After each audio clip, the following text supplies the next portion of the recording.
Today I've got a match of Lemnis Gate for you guys, and guess what? I no longer have to say from the beta anymore. No.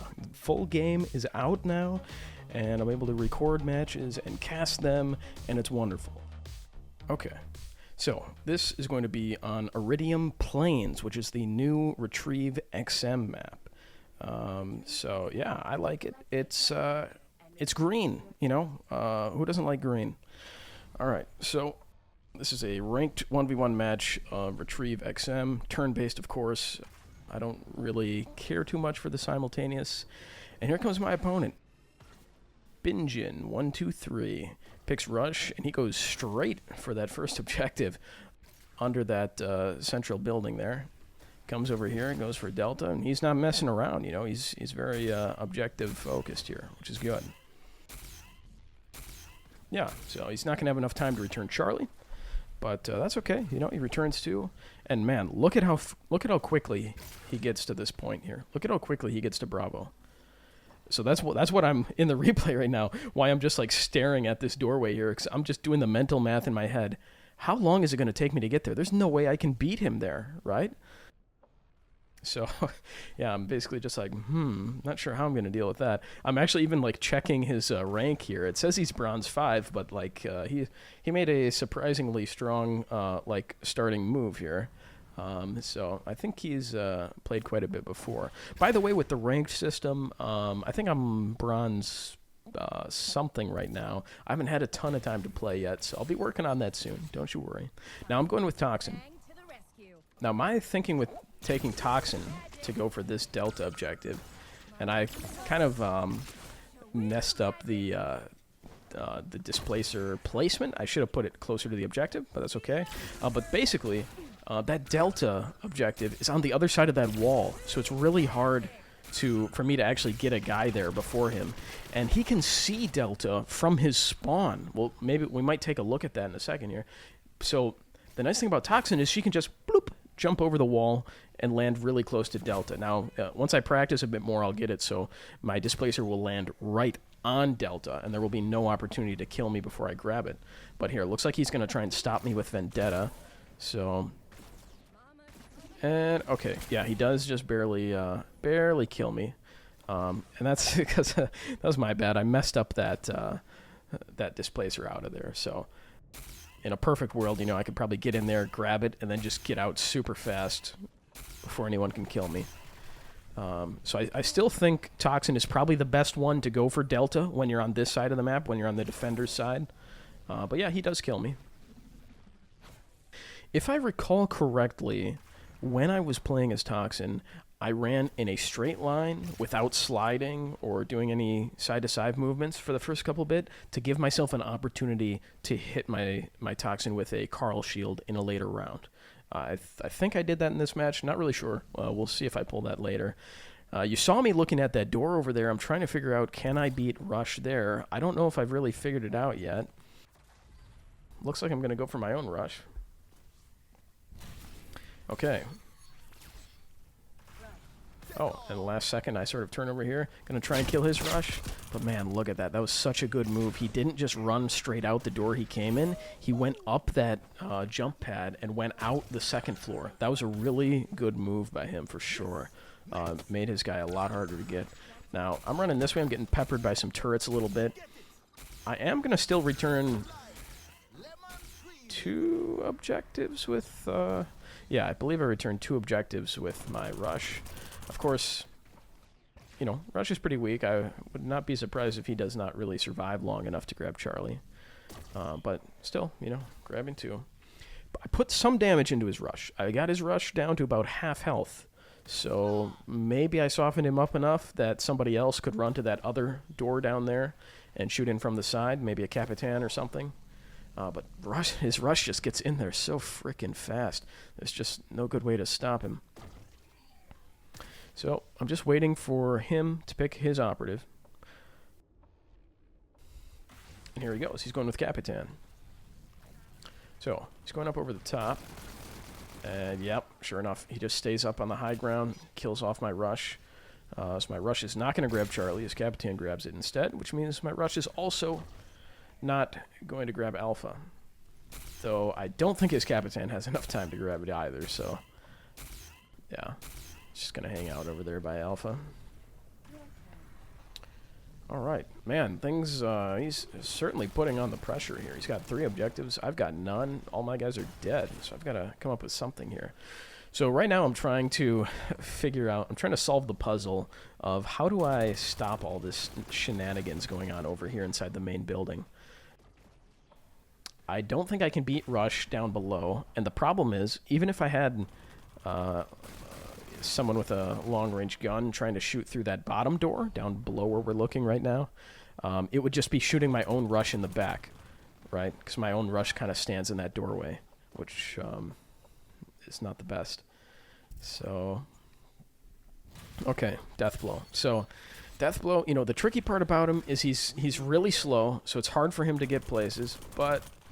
Yeah, you see, I tried to fire immediately as soon as I got in this room to catch that Rush, because I knew he was going to be out of there fast. But even then, I think if I had aimed a little bit better, maybe I could have killed the Rush. But yeah, he was just so fast, I didn't have time to aim. But I did kill the Capitan because she was just standing still. Did I kill her in time to save my Rush? No, I did not. So. Yeah, his Capitan got a headshot on my Rush, so that dealt some extra damage there.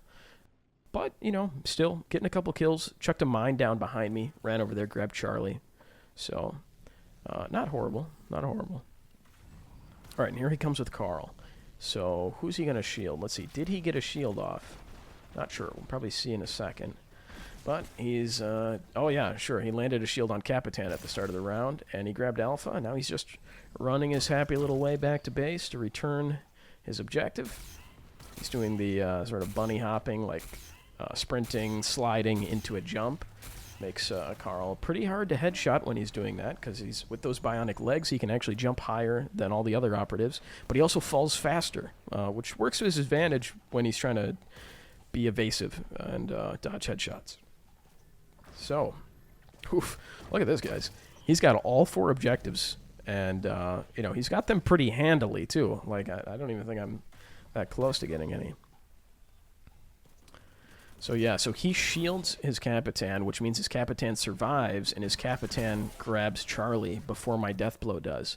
So it was very smart of him to realize that even, that if he just saved his Capitan, then, she would get to Charlie before my Deathblow.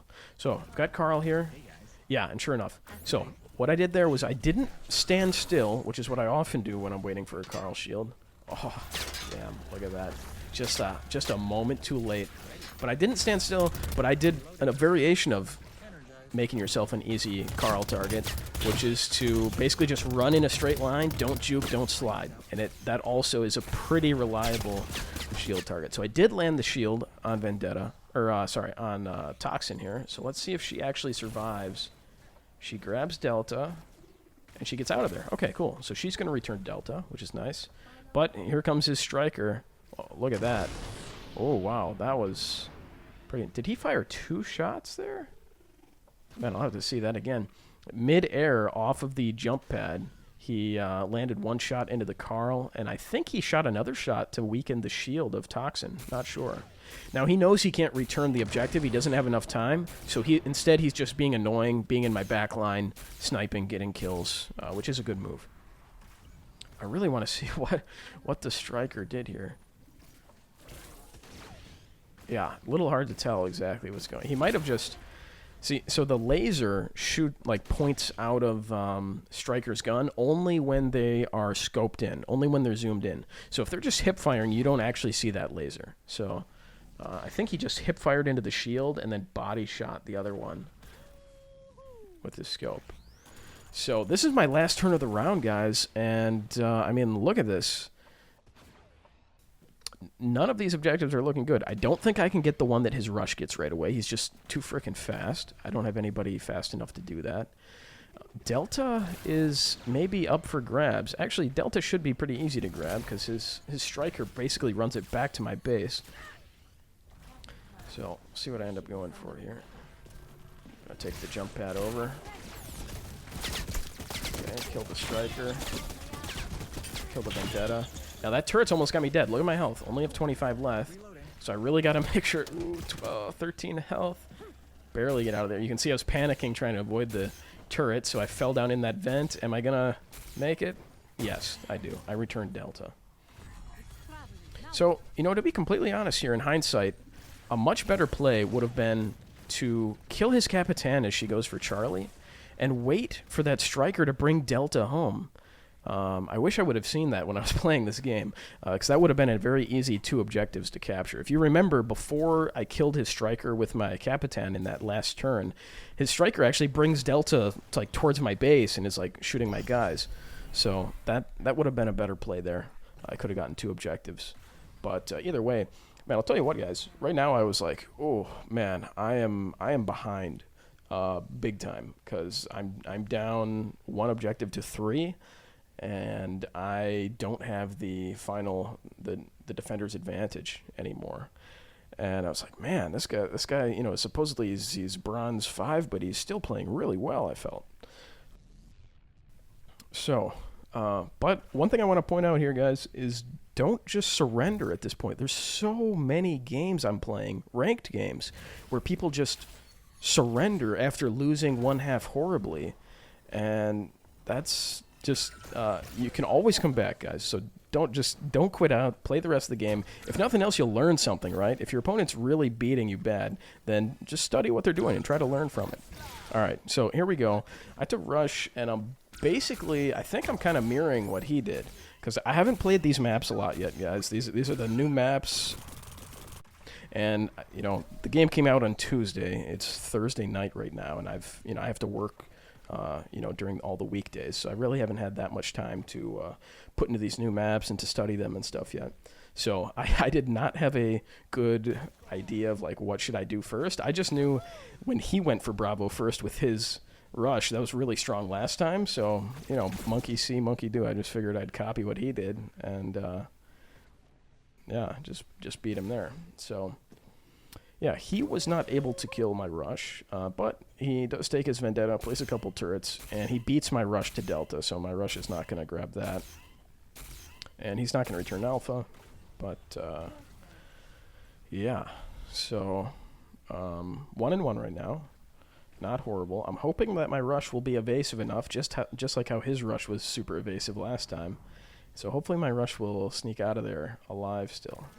Taking a look at this Vendetta, you can see that turret's actually on the other side of the door, so he's, you know, a slight misplay there. He should have come through the door to place it, except that turret's not going to shoot anything as it is, so. Yeah. So right now what I was doing is I was thinking, man, I love playing as Vendetta, and look at all these jump pads over here. And I was like putting 2 and 2 together, and I'm like, let's get some flying turrets going on over here. So, yeah. Going to be running in here. And one thing I was consciously keeping in mind here is that even though you, as Vendetta, you want to like go nuts and place a bunch of turrets, when you're playing Retrieve XM, you need to race to the point first, okay? You can't go and place a bunch of turrets, then go for the objective. If you want to place a bunch of turrets, just grab the objective first, and then run and place your turrets, and then go back, okay? So you can see I sort of compromise. I place 1 turret, and then I go straight for the thing, and then I place 2 more flying turrets.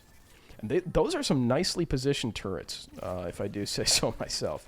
Although I do kind of get caught on the corner there, placing that turret, because I was trying to look behind me, so my turret, because your turret, when you spawn it, it'll face the direction you're facing when you finish channeling the turret spawning animation. So if I was facing towards my base, the flying turret would have to like slowly turn around to shoot someone. And these turrets, you can see right now, they're slowly turning to shoot Vendetta, and now they're slowly turning back around to shoot at her some more. Look at all those turrets. Oh my goodness. All right, here he comes with Striker. Now, he had a pretty good Striker play last round. He did like a jumping mid-air sniper shot. So let's see what he can do this round. I don't know if he's shot yet or if he's just missed his shot so far. Got one body shot on the Vendetta. Got the second one. Killed the Vendetta. But at what cost here, you know? He's pretty low health. I think he's gonna... No, he doesn't sneak out of there. Too many turrets. 3 turrets shooting. And, yeah, my Vendetta doesn't quite live. Okay. Yeah, so... That was interesting. He's kind of behind this wall right here. but he's just getting hammered. You know, I will say this in his defense. It's very hard to focus on sniping this bouncing, moving, running target when you're like, your screen is like flashing with damage because you're getting shot at. So, all right, here comes Toxin. And Alpha's very far away, so one thing I wanted to do was get to Alpha with my Toxin. And I also wanted to poison where his sniper just sits by that wall, because I felt I needed to punish that. He stayed stationary by that wall for way too long. Okay, let's carry on. Yeah, and it looks like the poison did kill the striker, and it was enough to... oh, that was a weird teleport. It was enough to kill him, which was enough to save the Vendetta. Yeah. So I got to Alpha pretty quickly. I mean, I could have optimized and been there a little bit more quickly, but still pretty fast. Oh boy, but here comes Deathblow. Now he could really mess some things up. Although my guys are flying, he does land the shot on Vendetta, kills her. So she is dead. It's going to be hard to save her from that. Would need some really well-positioned Carl shields. And he runs around, fires a few more rockets, and he does return Charlie in time. Alright, so let's take a look at this craziness here.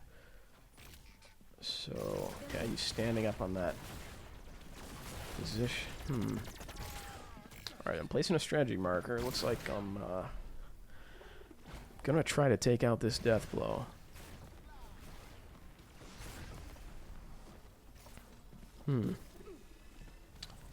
It's a tough shot, though, right? I think, who would I be doing this with? Either Capitan or Deathblow, based on where I'm placing that marker. You can tell I'm looking to do some, like, AoE, like, explosion damage there. So right now I'm trying to, like, line up an angle. Okay, like, where can I hit that spot from? I'm also resetting the loop over and over because I'm trying to get a sense for how quickly I need to be here. And at this point, yeah, I'm going for Deathblow because I think with his rocket launcher we've got more guaranteed damage. But he is pretty slow, though. So we'll see. Here we go. Okay, I splash him with the AoE, the enemy Deathblow, and I throw a mine down because he's got that Vendetta. I was hoping to kill her, but it was I think it was slightly off target, and I missed her with the fourth rocket. So I don't save my Vendetta, I believe. I believe my Vendetta is still dying. He's just chucking some random mines over by his base. You never know. All right, so let's take another look at this. You can see I do a lot of damage to him with the splash damage, but it wasn't enough to kill him right away. There's the mine. It does hit the Vendetta. Does the turret kill her? Ah, we don't get to see. So here he goes. He's coming with Capitan. He's putting a third operative towards this this big mess in the middle here. Wow. Somehow this time my Vendetta actually lived. Oh, you know what happened? And I didn't realize this before. His Capitan killed his own Deathblow with his gun. Because his Deathblow was really low health and must have walked in front of where his Capitan was shooting. So he actually killed his own Deathblow with Capitan. You can see it in the kill feed here. And then he actually ended up killing his own Capitan with a grenade, which is not great. So, yeah. You got to be careful with those explosives, man. You got to be real careful. All right, so I'm going Capitan because things worked out for me on the other side of the map over there, right? So I'm just going to come over here. I grabbed Charlie really late, so I just want to see if I can't grab Charlie a bit earlier.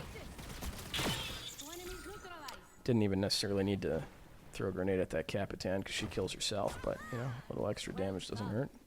So now I've got all four, and it's really just a matter of trying to disrupt his base, so I'm just going to chuck some nades at his ghosts and...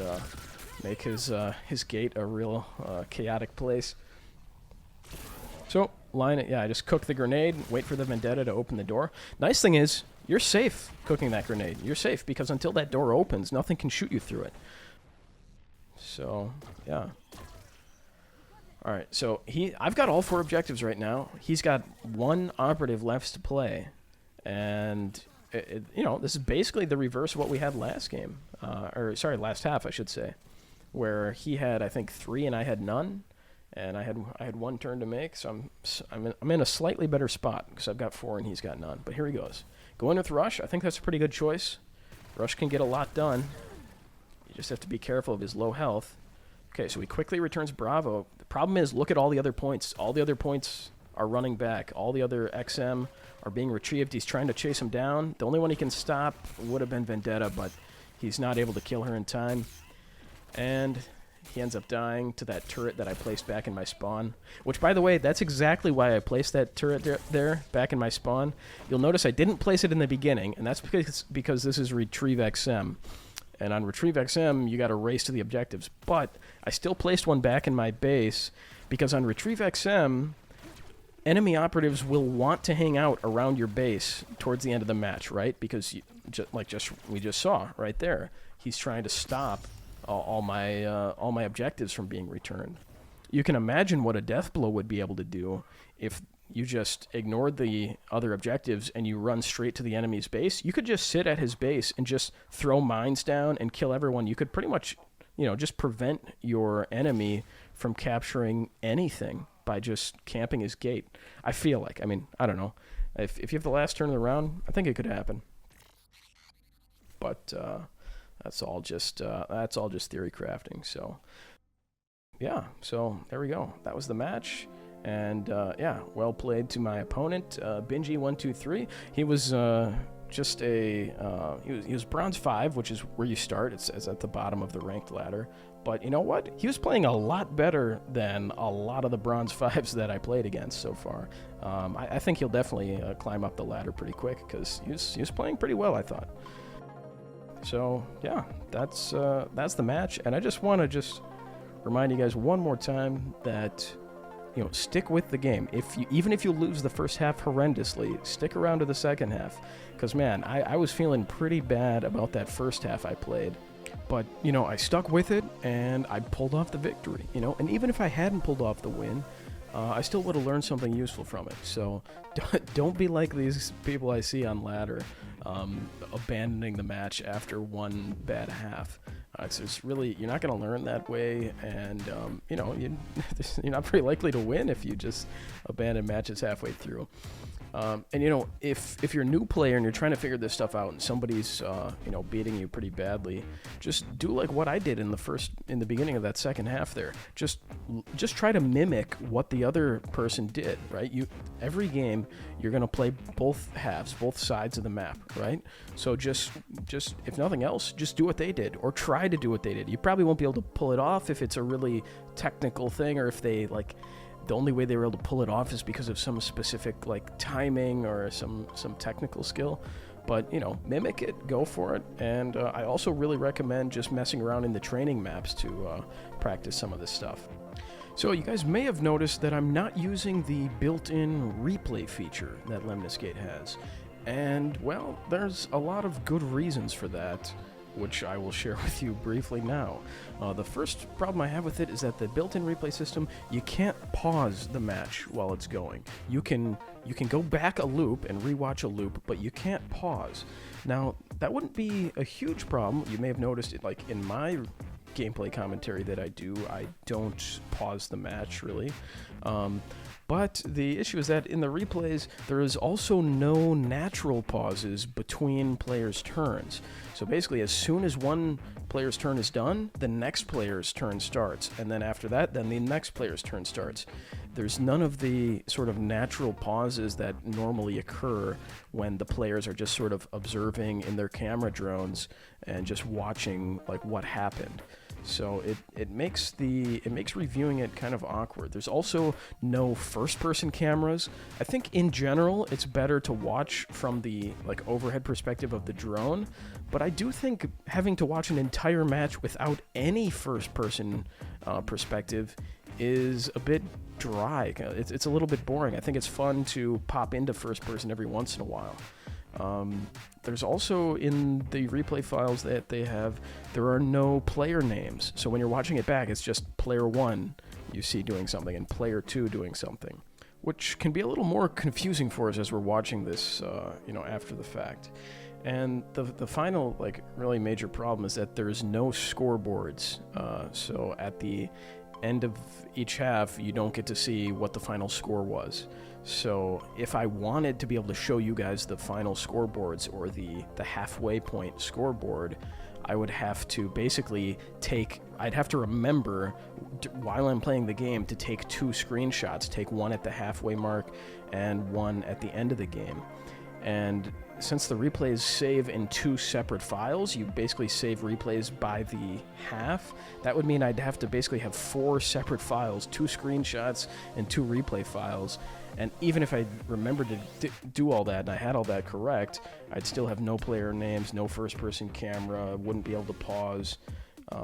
So yeah, I'm just so far I don't like the built-in replay system enough to actually use that, and I find my current setup of recording as I play and then casting it afterwards just works better. So I'm going to keep doing this for the foreseeable future until they, you know, if I don't know if it's even on the roadmap for them, but if they add some of these features in, then I'll probably use the built-in replay system. But until then, it's going to be more in this style of format. Thanks for watching, guys. I put out a new Lemnis Gate video at least once every week, and I'm going to be focusing on the new maps and the new objective types for the foreseeable future, and then I'll start revisiting some of the old maps and modes and stuff. And yeah, I'm going to be working my way up the ladder, trying to climb the ranked ladder, which should be fun. So if you like Lemnis Gate stuff and you want more of that, please give me a subscribe. I really appreciate it. And also check out my channel if you're looking for more Lemnis Gate stuff. I've already got a whole bunch of matches up from the beta. I've got a strategy video. I'm going to make more strategy guides eventually, but I really need more time to kind of dig into it and figure out what some viable strategies are for the new maps and everything. I want to do that a bit more before I make a video, but those will be coming eventually. Thanks for watching, and I'll see you in the future.